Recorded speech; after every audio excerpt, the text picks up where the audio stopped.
En général, combien de personnes pensez-vous aux États-Unis croient que c'est une attaque délibérée de la Chine contre les États-Unis avec le fentanyl? Eh bien, je pense que c'est probablement presque universel dans les agences de renseignement et l'administration Trump. Je pense que la plupart des républicains le croient aussi. Je ne penserais pas que les démocrates souscriraient naturellement à cette opinion.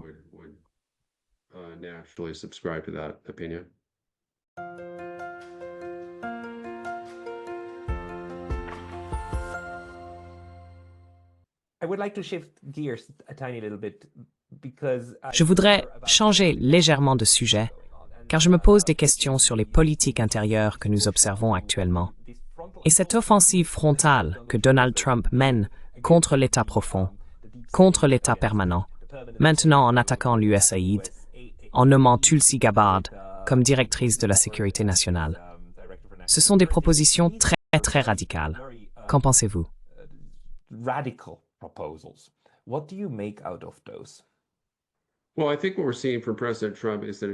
Eh bien, je pense que ce que nous voyons de la part du président Trump est une tentative de redevenir un président normal. Vous savez, au cours des 4 dernières années, en fait, probablement au moins les 8 dernières années, les agences de renseignement américaines et les forces de l'ordre fédérales ont été utilisées comme des armes contre l'administration Obama et plus récemment contre les ennemis politiques du régime Biden. Et je pense que c'est, vous savez, la priorité de Trump et son objectif est de dépolitiser ces agences. Il y a beaucoup de corruption. Il y a beaucoup de, vous savez, mondialistes, de bellicistes, de l'État profond dans ces agences, beaucoup qui soutiennent vraiment l'autoritarisme.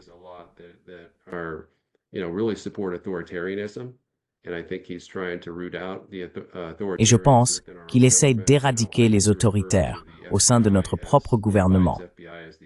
Vous savez, j'avais l'habitude de désigner le FBI de Biden, comme le FSB, essentiellement après le service de sécurité KGB, renommé dans la Fédération de Russie, parce que c'est ainsi qu'ils agissaient. Je veux dire, ils arrêtaient toutes sortes de gens, vous savez, les manifestants non violents du 6 janvier, ainsi que les quelques violents, et les jetaient dans ce que nous appelons le goulag de DC, comme prisonniers politiques, en isolement, parfois sans aucune accusation de crime.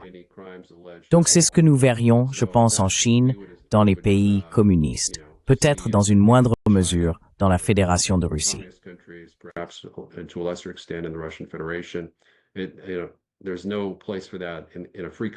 Il n'y a pas de place pour cela dans un pays libre, encore moins aux États-Unis d'Amérique. Donc je pense que c'est son objectif principal. Je pense qu'il veut réduire la taille du gouvernement. Je pense qu'il veut auditer l'aide à l'Ukraine en particulier, mais toute l'aide étrangère en général, à l'exception de l'assistance américaine à Israël et à l'Égypte, qui est mandatée par les accords de Camp David. Je pense qu'il veut maintenir ce traité de paix en place. Donc il ne va pas y toucher. Mais l'audit de l'aide à l'Ukraine en particulier, je pense, est très important. Je pense que cela révélerait, vous savez, beaucoup de corruption.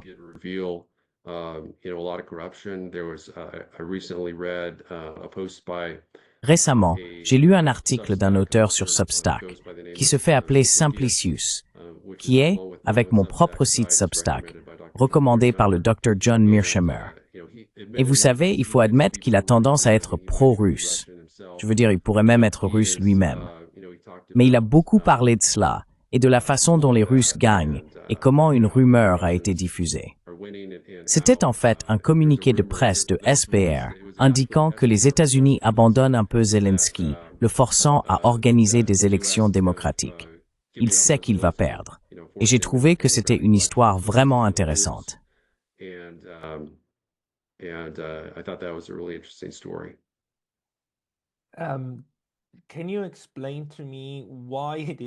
Pouvez-vous m'expliquer pourquoi Donald Trump propose maintenant des tarifs sur ses 2 plus proches voisins et alliés, comme le Canada et le Mexique, plus élevés que ceux qu'il envisage pour la Chine?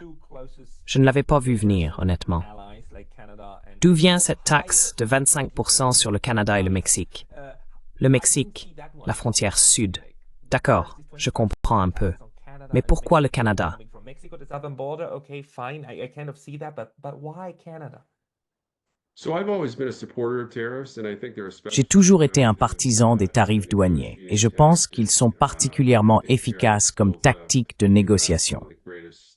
Je veux dire, je pense que les tarifs ont fait des États-Unis la plus grande puissance industrielle manufacturière du monde. Ils ont été surpassés, je pense, presque 4 fois par la Chine. Mais c'est parce que nous avons abandonné les tarifs et permis le commerce unilatéral avec la République populaire de Chine. Mais je suis d'accord avec vous. Je pense qu'il est illogique pour nous d'imposer des tarifs à nos voisins avec qui nous avons des relations assez bonnes, le Canada et dans une moindre mesure le Mexique, plus qu'à la Chine. Essentiellement, il dit que c'est à cause du fentanyl chinois, pour lequel la Chine fournit les précurseurs au cartel mexicain. Donc ce sont eux qui essayent de tuer des Américains.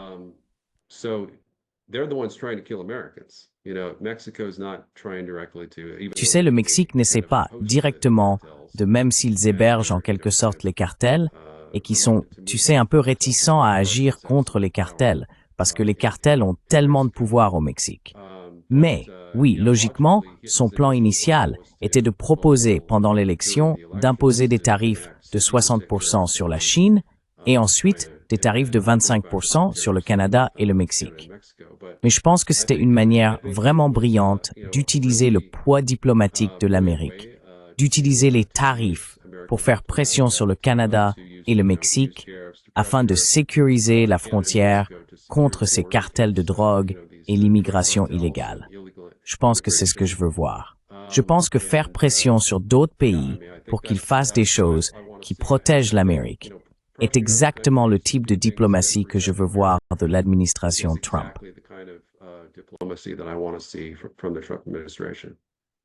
Mais la frontière canadienne pose-t-elle également un problème en tant que point d'entrée du fentanyl?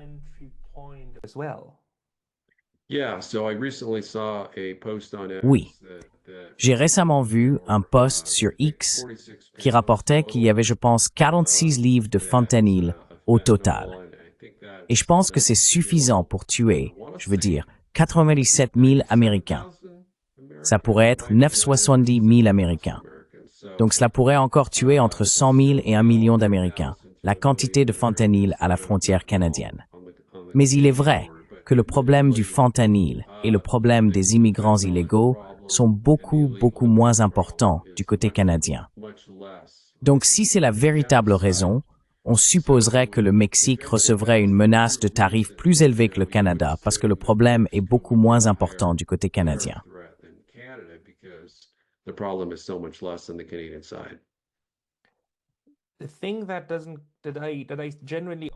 La chose que je ne sais généralement pas, que je ne comprends pas, c'est pourquoi le fentanyl est uniquement un problème en Amérique du Nord.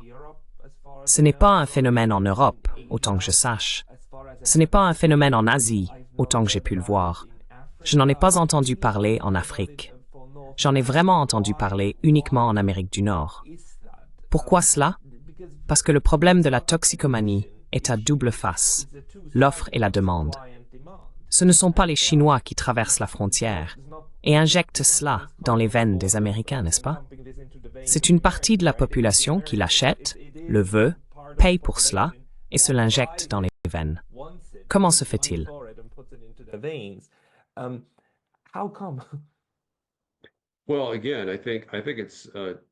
Eh bien, encore une fois, je pense que c'est la Chine qui essaie délibérément d'affaiblir les États-Unis. Une partie de leur effort pour affaiblir les États-Unis n'était pas seulement de propager le Covid en Amérique, qui était en quelque sorte une arme biologique financée par les États-Unis qu'ils ont conçue dans le laboratoire de Wuhan et qui a été libérée accidentellement. Ensuite, ils ont fait tout ce qu'ils pouvaient pour le propager aux pays occidentaux afin de nous affaiblir et de nous éliminer. Mais c'est aussi pour utiliser le fentanyl. Je pense que la Chine cible exclusivement les États-Unis avec le fentanyl. Ils fournissent les précurseurs du fentanyl aux cartels à des prix défiant toute concurrence, leur permettant de s'enrichir et de gagner des milliards, voire des dizaines de milliards de dollars grâce aux toxicomanes américains.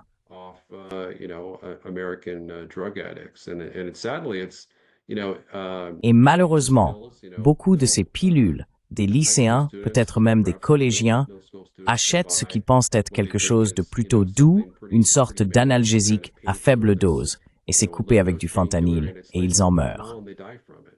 Quant à savoir pourquoi l'Amérique a un tel problème de dépendance aux drogues en général, c'est vraiment quelque chose sur lequel je ne peux pas m'exprimer. Mais ce dont je peux parler, c'est que la Chine est à l'origine du problème de sur le fentanyl, en termes d'approvisionnement en Amérique.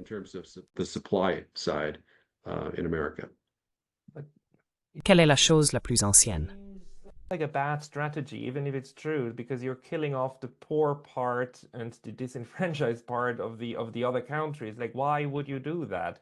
I mean, the fentanyl thing makes more sense to me in terms of like, okay, there's like illegal organizations all over the place, including in China, including Mexico, including the United States, and they link up in order to create drug trade, which is the oldest problem in the world, and that like, how many Europeans... Le problème dans le monde, comme les Européens, ont-ils des drogues qui circulent? Et nous essayons de réprimer cela. Je veux dire, si vous allez à Singapour et apportez même de petites quantités de drogue, ils vous tuent. Les gens sont toujours prêts à prendre le risque parce qu'il y a encore une certaine quantité de drogue qui circule à Singapour. Donc les gens prennent des risques extrêmes, insensés, pour gagner de l'argent, n'est-ce pas, avec des drogues. Cela n'a-t-il pas plus de sens que ce soit juste la partie illégale du monde qui fait cela et crée ce mauvais résultat?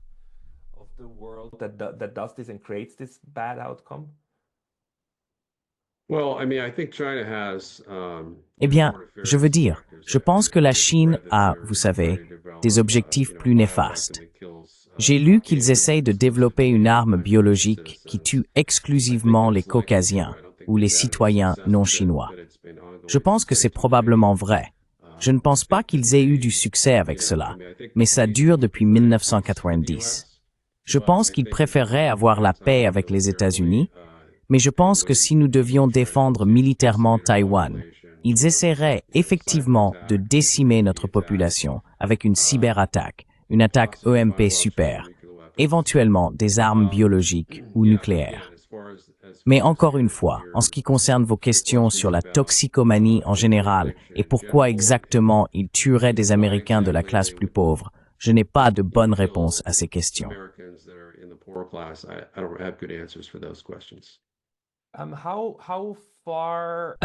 Combien de personnes aux États-Unis, pensez-vous, partageraient votre analyse, surtout, disons, parmi les conservateurs? Je ne sais pas.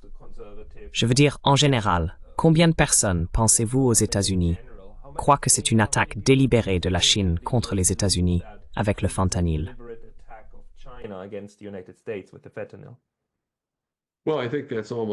Eh bien, je pense que c'est probablement presque universel dans les agences de renseignement et l'administration Trump. Je pense que la plupart des républicains le croient aussi. Je ne penserais pas que les démocrates souscriraient naturellement à cette opinion.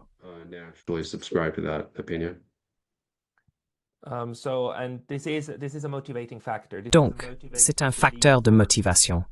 C'est une croyance motivante pour les actions de Donald Trump contre les voisins et contre la Chine. Parce que la question est, si ce que vous décrivez est vrai et qu'il s'agit d'une attaque délibérée, alors c'est une réponse raisonnable. Si ce n'est pas ce qui se passe, si le trafic de drogue est plutôt quelque chose que les Chinois ne répriment peut-être pas suffisamment, et que les autres ne répriment pas suffisamment, mais qu'ils n'utilisent pas cela comme une stratégie délibérée pour affaiblir les États-Unis, alors cette stratégie n'atteindra pas le but recherché, n'est-ce pas? Parce que c'est en dehors du domaine de pouvoir des autres.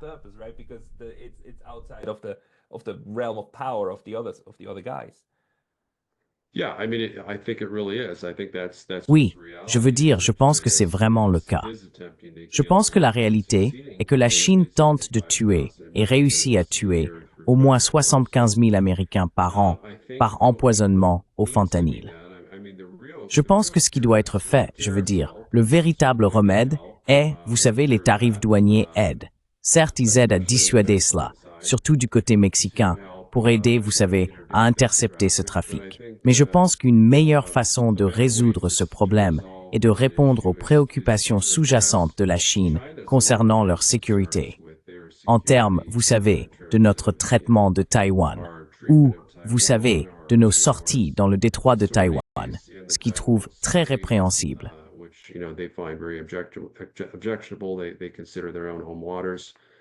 Ils considèrent ces eaux comme leurs propres eaux territoriales. Donc je pense que nous devons désamorcer la situation dans le Pacifique occidental et l'Extrême-Orient. Si nous avons de meilleures relations avec la Chine, alors nous pouvons, je pense, dans le cadre d'un accord commercial ou d'un accord qui inclurait la résolution complète de la question de Taïwan, avec ce que j'ai proposé, une sorte de confédération à la manière de l'URA entre Taïwan et la Chine, où Taïwan deviendrait partie d'une union chinoise ou d'une union de républiques chinoises. Je pense que cela suffirait à inciter la Chine à cesser d'essayer de tuer des Américains par le biais du fentanyl et à concevoir des moyens de nous détruire à long terme dans l'éventualité où nous entrions en guerre avec eux à propos de Taïwan.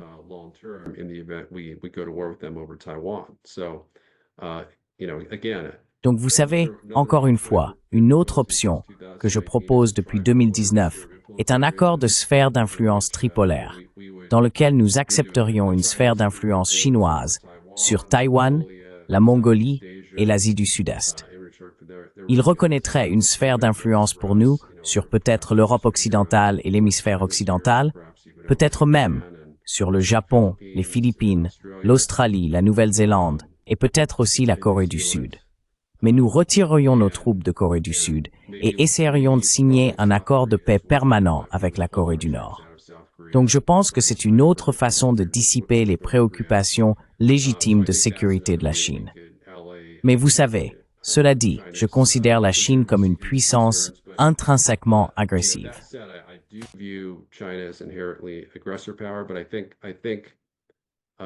Mais je pense que nous pouvons utiliser un mélange de diplomatie et de confinement pour atténuer les intentions agressives de la Chine, car je pense qu'ils ne veulent pas vraiment la guerre avec les États-Unis. Ils se préparent à la guerre en supposant que les États-Unis vont défendre Taïwan et ils mobilisent leur économie et leur armée pour la guerre. À très court terme, je pense qu'ils ont attendu que Trump devienne président avant de bloquer Taïwan parce qu'ils croient vraiment. Et je pense qu'ils ont probablement raison, que Trump va opter pour un accord de paix pour résoudre un blocus plutôt que d'essayer de briser un blocus militairement et de nous mener sur le chemin de la guerre nucléaire.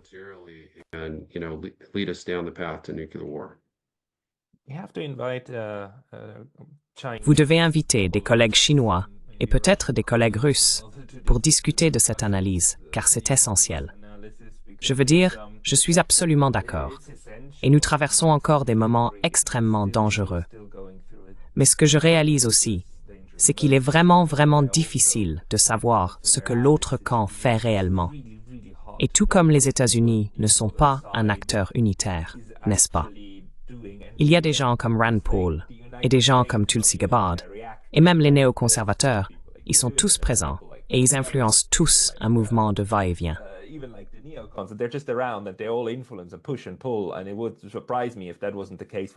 Et cela me surprendrait si ce n'était pas le cas pour les Chinois et pour les Russes aussi, peut-être de différentes manières, avec différentes factions. Mais la dynamique est là. Dernière question sur ce qui se passe actuellement avec M. Trump. Selon vous, quelle est sa prochaine grande cible interne? Parce qu'il a signé beaucoup de décrets. Et pensez-vous qu'ils tiendront? Parce qu'il teste vraiment les limites des décrets ici, allant bien au-delà de ce que je pensais possible. Cela sera contesté, n'est-ce pas? Probablement plusieurs d'entre eux devant les tribunaux.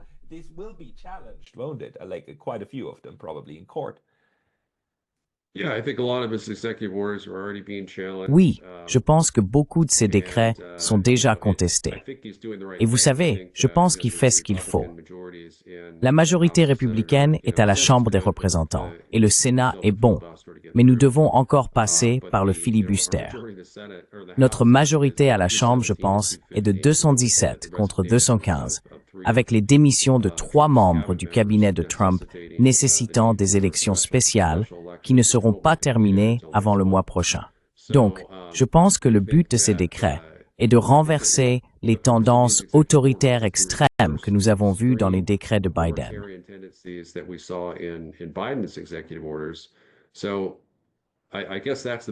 Donc, je suppose que c'est le point que j'essaie de faire valoir. C'est que, vous savez, je ne vois pas cela comme un écart par rapport à la norme, mais plutôt comme une tentative de restaurer en quelque sorte la tendance pré-Biden, la normalité que nous avions en termes de nos traditions démocratiques, de la non-politisation de nos agences de renseignement et de la non-weaponisation de nos agences fédérales d'application de la loi.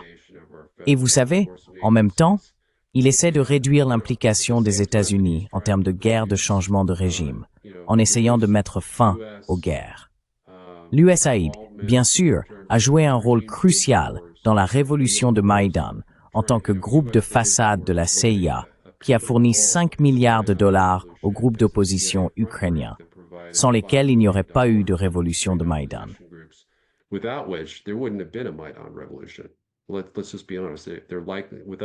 Soyons honnêtes, sans ces 5 milliards de dollars, il n'y aurait pas eu le financement nécessaire pour que cela se produise, et l'Ukraine aurait probablement encore 100% de son territoire reconnu internationalement. Donc c'est essentiel, vous savez, faire tout ce qu'il peut pour couper les financements et mettre fin aux guerres. Comme il l'a mentionné, je pense qu'ils ont fait référence à son discours inaugural, et avant cela, ainsi qu'à la réduction des dépenses publiques. Car comme vous le savez, nous avons eu des déficits budgétaires fédéraux entre 1 et 1,5 et 2 trillions de dollars, ce qui n'est tout simplement pas soutenable du point de vue des États-Unis.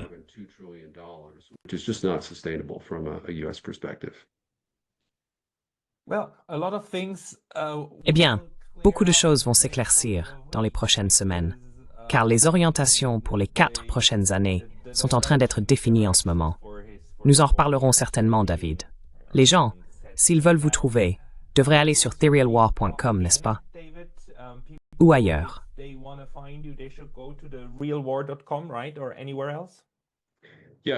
Oui, c'est les Pine Step Substack Accord, c'est DWIN. C'est la newsletter The Real War. Tout le monde, consultez la newsletter Real War de David. David Pine, merci beaucoup pour votre temps aujourd'hui.